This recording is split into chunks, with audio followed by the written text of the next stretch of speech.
Baiklah guys, inilah penampakan akhirnya ya. Karena bulan ini juga lagi bagus banget nih harga-harga VGA, akhirnya gue bentuk lah, gue wujudkan. Dan yang dari pertama kali banget emang gue penasaran terhadap motherboard Asus B450F ini, apakah dapat menghandle 6 VGA. Akhirnya semua sekarang sudah terpasang, 6 VGA ada di sini, dan semuanya tiap-tiap jenis VGA nya berbeda. Yang di sini ada Sapphire untuk Nitro Plus yang RX 580, ini Inno 3D untuk GeForce RTX 360 Ti, ini dari Palit GTX 1660 Super, ini dari Colorful iGame untuk yang GTX 1070 8GB, dan yang ini adalah RX 5700 non XT dari MSI. Nah, yang paling bawahnya yang saya pergunakan untuk main display di bawah itu adalah GTX 1060 yang 6GB. Emang dari speknya turun jauh sih, mungkin nggak jauh-jauh banget juga ya, karena kalau yang kemarin itu kan saya dapat dari 5 VGA itu sekitar 250 mHz. Nah, ini hanya berada di sekitar 220 mHz, tapi tidak tidak mengapa juga, karena keuntungan yang saya dapat dari jual VGA 2 biji itu sungguh amazing lah. Dan akhirnya ini bisa saya nobatkan juga sebagai the real gado-gado mining rig. Ada AMD, ada Nvidia, dan semua kartu grafisnya berbeda. Semua berjalan dengan baik di Windows untuk saat ini. Kenapa saya bilang untuk saat ini? Karena waktu saya install ini semuanya berbeda-beda. Akhirnya saya menemukan beberapa kendala, dan akhirnya semua sekarang sudah terselesaikan kendalanya. Apa saja kendalanya? Nanti kita bahas satu persatu selama video kali ini ya guys. Ini saya matikan dulu karena saya ingin menunjukkan bagaimana cara membersihkan si RTX ini. Oke guys, ini berarti udah semua ya. Nah, ini gue mau coba untuk bersihin ini. Sebetulnya ada beberapa panduan yang gue perhatikan di internet itu ketika kita akan membersihkan si debu-debu yang menempel ini dengan kompres air. Kompres air ini yang gue beli sebetulnya cukup praktis ya, cuman memang sekali pakai, maksudnya dalam artian sekali ini habis ya harus kita buang, nggak bisa diisi ulang. Tapi nggak usah khawatir bro, karena ini maksudnya dalam satu kaleng ini udah cukup sih membersihkan beberapa kali rig itu. Gue udah berapa kali bersihin ya, mungkin 2-3, banyak lah, udah beberapa VGA gue bersihin. VGA yang ada di rig itu gue sering bersihin beberapa kali, dan gue sempat nyemprot yang lain juga, ini masih ada. Sebelum kita bersihin, pastikan colokan pinnya ini yang menempel ini, slot PCIe nya terlindungi terlebih dahulu, biar takutnya nanti ada apa-apa ya. Nah, ini langsung aja kita semprot pakai masker guys, karena debunya tebel ini. Nah, yang gua temukan itu beberapa memang ada yang langsung nyemprot seperti ini, sehingga fan-nya itu akan berputar cukup kencang. Ada juga yang menyarankan untuk dipegang seperti ini baru kita tembakan dengan angin. Kalau saya sendiri lebih prefer akhirnya cara yang kedua, yaitu saya tidak akan membiarkan fan-nya berputar cukup kencang ketika tertembak dengan kompres air ini, karena di situ juga dia menjelaskan takutnya yang kita takutkan ketika kita tembakan kompres air ini langsung ke kipas fan yang menempel di VGA ini. Ketika misalkan ada satu titik yang tertembak dengan cukup kencang, takutnya nanti fan-nya itu oleng guys, karena ini kan tembakannya lumayan keras ya guys dari si kompres air ini. Teman-teman bisa lihat, lumayan kan di kulit aja. Nah, seperti itu. Karena itu lebih baik menurut gue sih kita pegang aja ininya, pegang pelan aja, nggak usah kencang-kencang juga, tahan sambil kita semprotkan.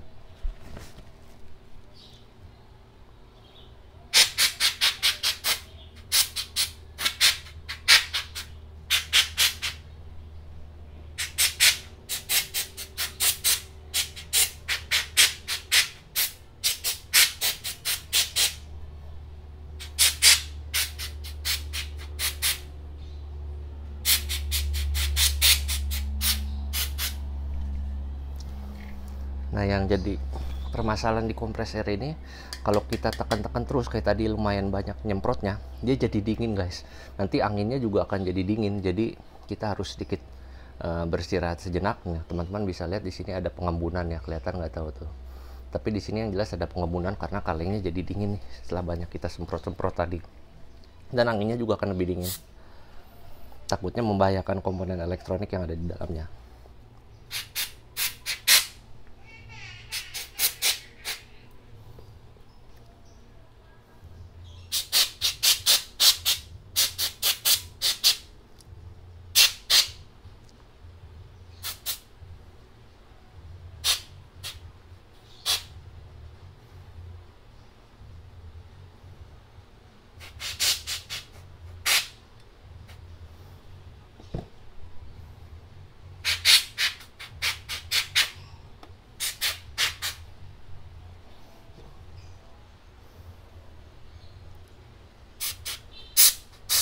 Oke, gue rasa cukup lah, gak usah banyak-banyak juga. Kita pasang lagi. Nah guys, di spesifikasi setelah jual-jual kemarin, kali ini sebetulnya selain 6 VGA akhirnya berhasil ditancapkan di Asus D450F Strix, sebetulnya ada beberapa hal lagi yang mungkin perlu gua sampaikan di sini ya. Kayak misalkan posisi kipas nih, akhirnya gue tambahin lagi kipas, tapi yang ini kayaknya gue salah beli deh, karena RPM-nya kecil 1200, tapi nggak apa-apa lah, gue rasa cukup. Nah, untuk yang di versi awal kemarin kan gue sepertinya terlalu menekankan ke kipas yang mengarah masuk ke dalam ya. Berarti kipasnya nanti akan menembak seperti ini nih. Teman-teman perhatikan, seperti ini nih, jari-jarinya pelindung kipasnya ada di luar ini, berarti dia akan menembakkan angin ke arah sini ya, ke arah depannya. Berarti ini adalah kipas untuk arah depan. Sedangkan yang seperti ini dibaliknya, berarti ini adalah kipas untuk nyedot angin. Berarti di sini sudah ini angin untuk exhaust buang ya, ini exhaust masuk, dan ini juga exhaust keluar karena gua tempatkan jari-jarinya ada di luar seperti ini. Untuk di dalamnya juga ada satu kipas lagi. Di sini dia untuk mengeluarkan hawa panas juga, teman-teman bisa perhatikan di situ. Jari-jarinya menghadap ke belakang fan di sini. Kemudian di depannya juga, di sebelah depan casing tuh, kalau teman-teman bisa lihat di situ ada kipas juga untuk exhaust masuk ya. Saya mencoba menyeimbangkan angin yang masuk dan angin yang keluar, tidak seperti sebelumnya saya terlalu berfokus untuk angin masuk. Dalam artian saya selalu menembakkan kipas ke arah VGA ya. Jarang saya menembakkan kipas itu untuk menarik hawa panas yang ada dari VGA-nya, tapi melainkan saya lebih sering untuk menekan terus kipasnya untuk arah anginnya ke sebelah sana. Kemudian dari sisi fin untuk VGA juga teman-teman itu harus perhatikan. Kayak ini, si Nitro ini kan dia finnya lurus ya, garis lurus vertikal seperti itu. Berarti nanti dia kipasnya anginnya itu akan menembak sesuai dengan arah finnya itu. Jadi kalau finnya vertikal ini, maka anginnya juga akan mengarah ke sana, Kalau misalkan seperti si MSI ini yang Rex 5700, dia kan finnya menghadap ke atas ya, maka anginnya juga nanti akan mengarah ke atas gitu. Karena itu kalau misalkan teman-teman punya finnya yang mengarah vertikal ini, terus teman-teman tembakkan angin dari depannya, maka itu nanti menurut saya tidak akan jadi optimal guys. Karena di satu sisi si fan peganya berusaha untuk mengeluarkan angin secara vertikal, tapi di sisi lain kita malah tembakan angin yang negatif gitu. Karena itu di sini saya tembakkan juga angin untuk menyedot hawa saja, karena nantinya angin itu yang dari fan pega itu akan melepaskan panasnya di fin-fin yang bolong-bolong ini. Teman-teman juga harus perhatikan itu. Kemudian untuk penggunaan penggunaan riser sendiri, di sini gua punya dua jenis, yang versi 008 yang putih, kemudian yang hitam ini versi 09, dan yang hitam ini seperti ini versi 09. Kalau gua rasa sih nggak ada banyak perbedaan ya, asal tancap aja. Paling kan kalau yang di versi 09 ini dia punya dua lampu, nanti teman-teman dapat perhatikan. Kemudian apalagi ya, kayaknya semuanya standar, semuanya ditancapkan saja ke slot PCIe yang tersedia di dalam itu, kecuali untuk main displaynya karena saya pergunakan juga untuk main game. Jadi saya langsung tancapkan VGA nya ke slot PCIe yang tersedia, tidak melalui riser. Oke, terus apa lagi? Oh ya, masalah power, untuk mempoweri riser sendiri, kalau teman-teman dapat perhatikan kan di sini ada beberapa optional power ya.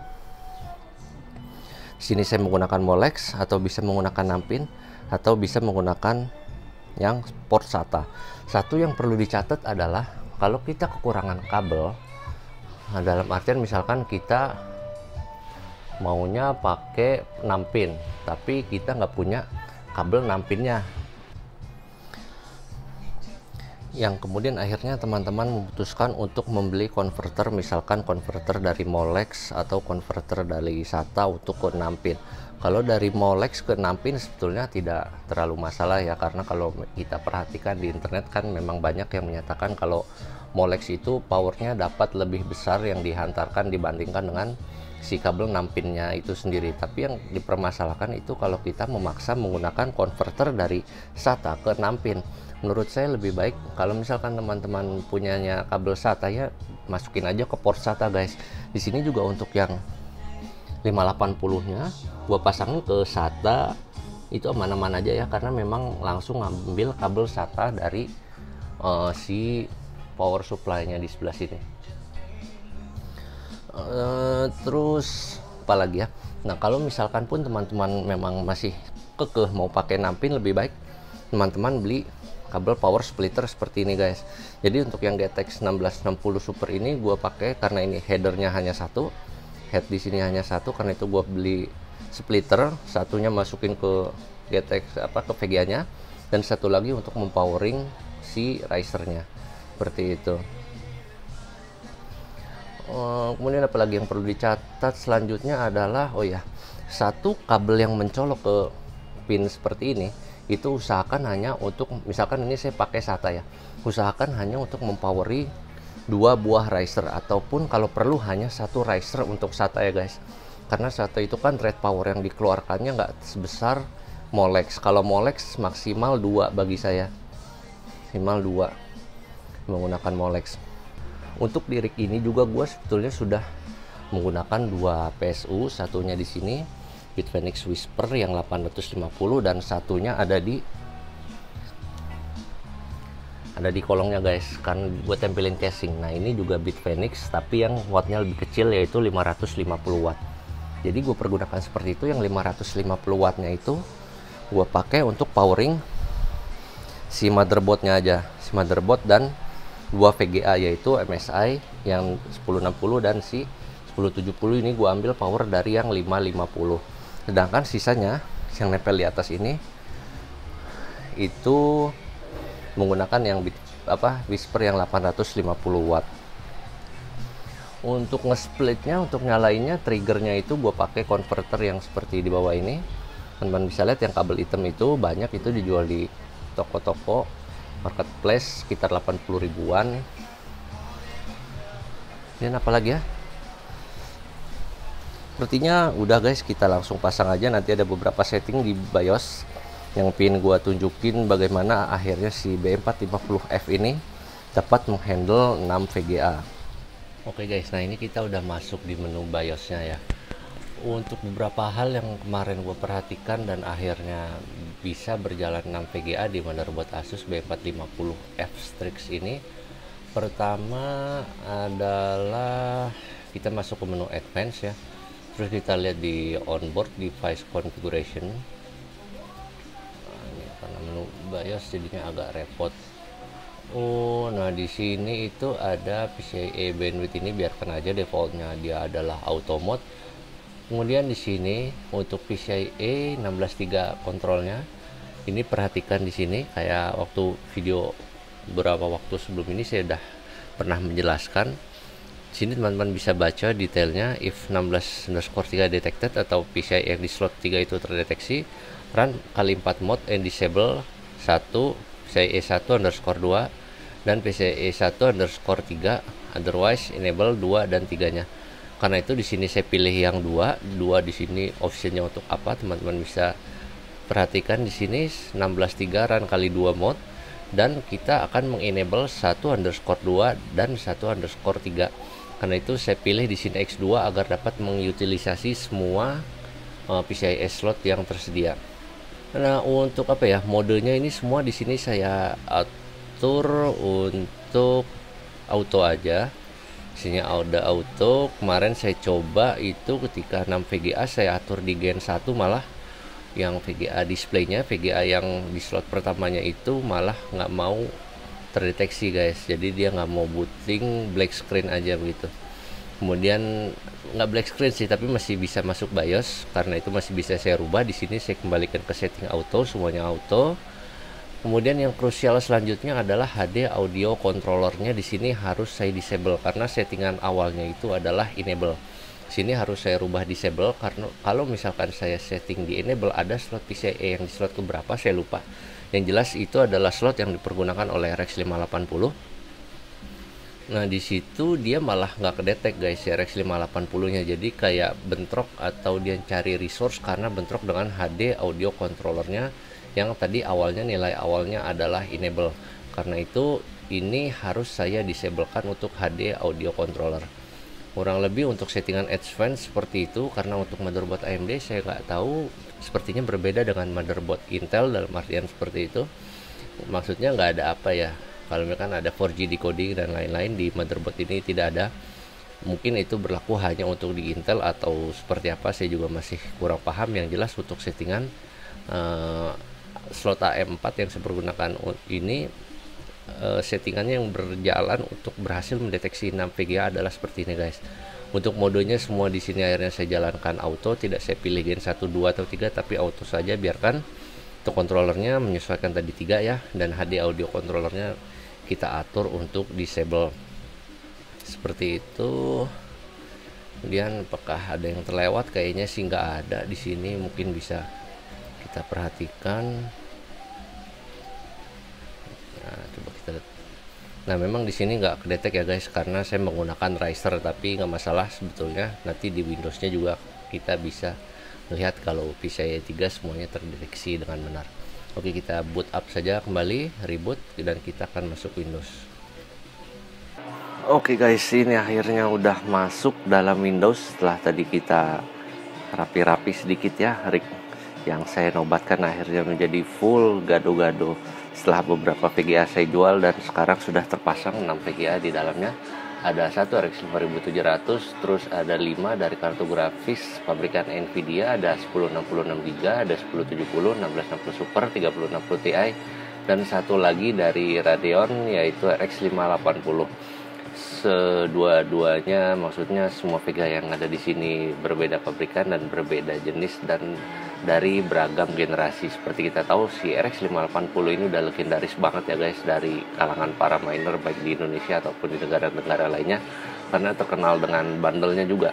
Terlebih dengan adanya semakin kesini ya, semakin diupdate-nya driver dari AMD Radeon itu sendiri semakin mempermudah guys. Nggak perlu lagi kita mod-mod BIOS untuk RX 580 ini, cukup setting di overclocknya sudah ngacir dia.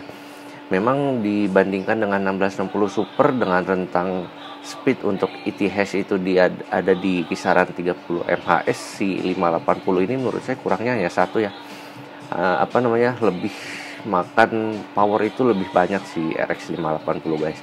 Oke, gua nggak akan ngebahas lebih lanjut mengenai RX 580, akan gua buat sesinya sendiri nanti.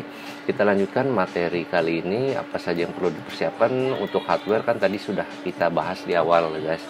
Nah, ini seperti ini, terus juga setting BIOSnya tadi sudah saya perlihatkan, harus di disable HD audionya karena kalau enggak nanti entah di VGA yang slot PCIe berapa itu, kebetulan untuk di rig saya adalah PCIe yang masalahnya yang bentrok dengan HD audio pada settingan motherboard Asus B450F Strix Gaming yang saya miliki, itu bentroknya di slot PCIe yang menempel di Radeon RX 580 series. Karena itu di BIOSnya harus kita disable. Kemudian settingan PCIe gen-nya saya biarkan di auto saja. Setelah itu beberapa software lagi yang harus dijalankan. Saya nggak tahu kenapa nih, sebetulnya saya RX 580 itu ada dari produsen HIS juga guys, HIS ya, HIS, karena memang saya juga sudah cukup percaya dengan brandnya HIS. Dari dulu saya juga pernah pakai, kemudian saya kemarin sempat membelinya yang RX 580 seriesnya, tapi segera saya jual kembali karena saya kurang puas dengan barang yang saya terima ya, dalam artian secondnya itu rasanya sudah ringkih walaupun masih bagus, cuman saya kurang serak aja gitu guys. Akhirnya saya beli lagi sekarang dari pabrikannya Sapphire dengan tipe yang dikeluarkannya adalah Nitro Plus. Sebetulnya pengeluaran dayanya sih sama-sama aja ya, 100 watt lebih ke atas. Cuman gue nggak tahu kenapa ketika gue pasang si Sapphire ini, Windows gue bertingkah guys. Karena itu gue terpaksa sampai nge-uninstall dua driver yang memang kartu grafisnya tertancap di sistem gue ya guys ya. Gue sampai pertama gue pikir itu yang buat bentrok itu adalah driver dari Nvidia-nya. Habis itu gue uninstall. Nah teman-teman kalau mau uninstall driver VGA-nya, driver graphic card-nya, terutama untuk di Windows, biar lebih afdol itu kita pakainya sebentar guys. Nah, ada di sini. Nah ini DDU, Device Driver Uninstaller. Seperti ini kurang lebih. Sebetulnya lebih baik teman-teman menjalankan device driver ini. Oke, dia akan minta close dulu. Lebih baik nanti jalankannya di save mode ya, karena ketika kita menjalankan ini juga si DDU-nya sudah minta untuk jalankan di save mode. Untuk bagaimana cara masuk ke save mode-nya banyak sekali tutorialnya, saya nggak akan contohkan di sini karena proses mininya lagi berjalan guys. Cukup simpel lah. Pokoknya nanti teman-teman bisa pencet di sini kan ada menu restart ya. Sebelum kita restart itu sambil kita tekan shift lalu diklik restartnya. Kemudian selanjutnya banyak sekali tutorial di internet yang teman-teman bisa ikuti. Kemudian setelah masuk ke save mode baru teman-teman bisa masuk untuk menginstal display driver uninstaller ini, dieksekusi untuk kemudian menginstal display driver yang kita miliki. Di sini juga dia bisa menginstal bukan hanya GPU tapi ada audio juga. GPU-nya misalkan, kemarin kan saya uninstall Nvidia rupanya ketika saya udah uninstall kemudian saya install lagi drivernya masih tuh muncul waktu itu thread lock error kalau nggak salah. Sebentar saya cari dulu di internet. Kurang lebih Windows 10 thread. Nah ini errornya waktu itu yang saya alami adalah Windows 10 thread stuck in device driver. Nah seperti ini nih guys, thread stuck in device driver. Saya bingung, saya udah uninstall Nvidia rupanya masih aja. Akhirnya saya uninstall si driver dari AMD itu baru berjalan. Gue bingung ya kenapa ketika gue pakai HIS itu nggak ada masalah, tapi ketika gue masukkan Sapphire itu muncul masalah yang tadi error seperti ini. Errornya thread stuck in device driver. Gue nggak tahu kenapa. Ya udahlah, akhirnya mungkin karena driver kadang-kadang suka bentrok gitu ya guys, terutama kalau kita implementasikan dua grafik yang berbeda pabrikan seperti ini. Jadi harus sedia selalu si display driver uninstaller ini untuk menjaga-jaga kalau misalkan ada error seperti yang saya alami, yaitu error thread stuck in device driver. Jangan lupa untuk di Windows teman-teman harus masuk dulu ke masuk ke save mode, lanjut ke driver AMD-nya. Jangan lupa ketika teman-teman mau uninstall itu kalau bisa di backup dulu guys. Waktu itu saya lupa backup, jadi saya agak bingung, lupa lagi nih settingan si 5700 ini. Jadi kalau misalkan kita load itu kan dia posisi defaultnya ada di sini nih, users ROG app data lokal AMD CN. Nah ini hasil-hasil yang sudah di save untuk OC overclock, file setting overclock yang teman-teman save dari AMD driver si Adrenalin ini, teman-teman backup dulu biar nanti nggak hilang. Karena ketika kita uninstall pakai DDU, terutama kita pilih yang complete uninstall, itu semuanya akan terhapus dari semua settingnya, baik yang ada di disk ataupun yang ada di registry Windowsnya, itu semua akan hapus dan akan bersifat clean install ya. Jadi cukup bagus si DDU ini juga untuk benar-benar membersihkan library yang terkait dengan display driver yang kita miliki. Untuk driver yang gue pergunakan untuk Nvidia, sebetulnya gue kemarin nyobanya gue downgrade guys. Gue downgrade dari yang terbaru ke 2042 ya. Ini berarti kan keluaran tahun 2020 kan, tanggal bulan 5 tanggal 15 ya.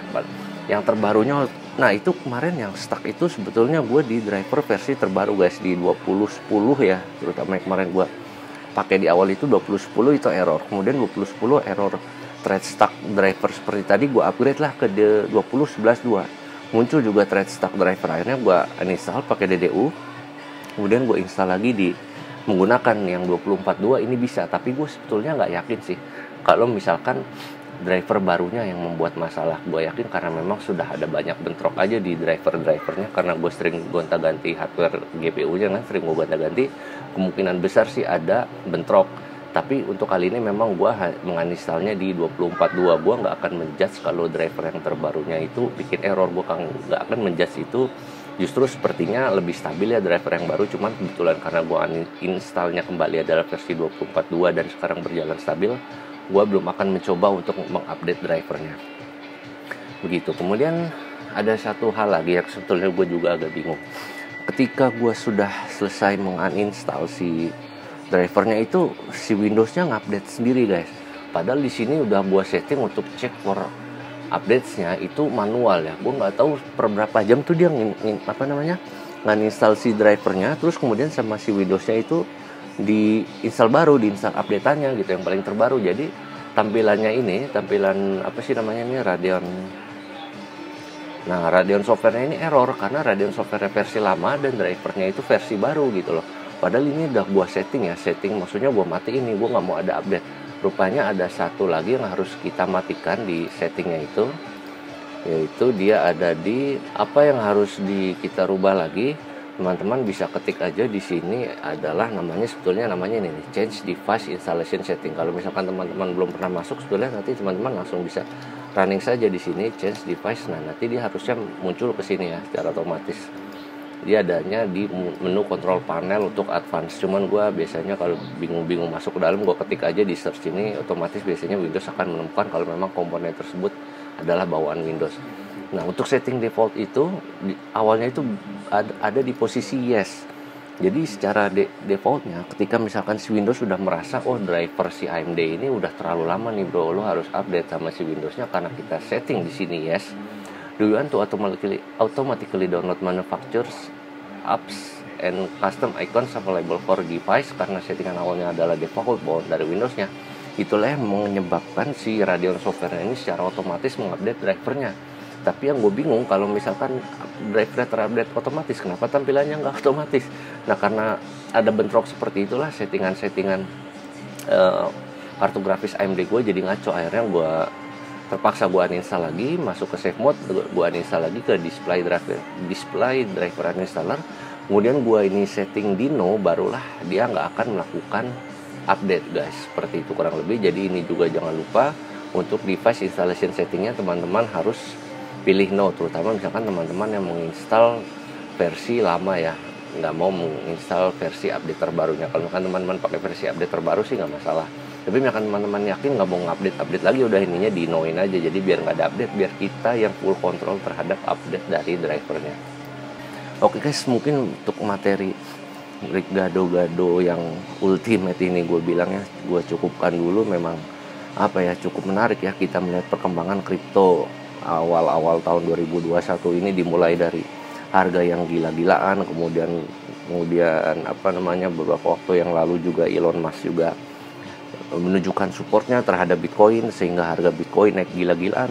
Tapi yang parahnya itu sebetulnya dibarengi dengan peningkatan harga VGA yang kita jumpai di tanah air ini kita guys. Parah banget naik harganya. Karena itu juga kemarin gue jual, akhirnya gue jual aja 2 biji itu VGA gue 3060 Ti dan si RX 5700 nya satu. Sebetulnya gue jual 2 VGA itu karena mengikuti harga pasaran. Itu sudah dapat setengah modal gue yang kemarin guys.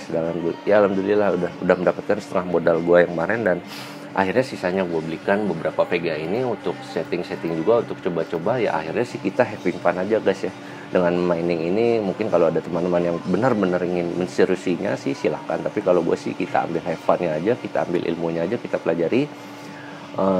Dan gue juga tujuannya membeli beda-beda ini hanya untuk menunjukkan dan mungkin untuk kepentingan konten juga ya, selain untuk menunjukkan kalau misalkan satu motherboard itu bisa banyak sekali VGA yang kita pergunakan, bisa berbeda jenis juga tidak masalah. Dan alhamdulillah ini sudah running sekitar 1 harian lebih stable, nggak ada masalah apa-apa. Masalah yang terakhir itu yang tadi gara-gara si Radeonnya otomatis uninstall dikarenakan settingan di Windowsnya masih defaultnya adalah maksa untuk auto update. Setelah gua matikan settingan default auto update-nya, semua sudah beres dan sekarang berjalan lancar alhamdulillah. Sudah 1 hari lebih dan mudah-mudahan tidak ada masalah apa-apa. Oke, mungkin itu aja guys. Terima kasih, semoga video kali ini bermanfaat. Wassalamualaikum warahmatullahi wabarakatuh.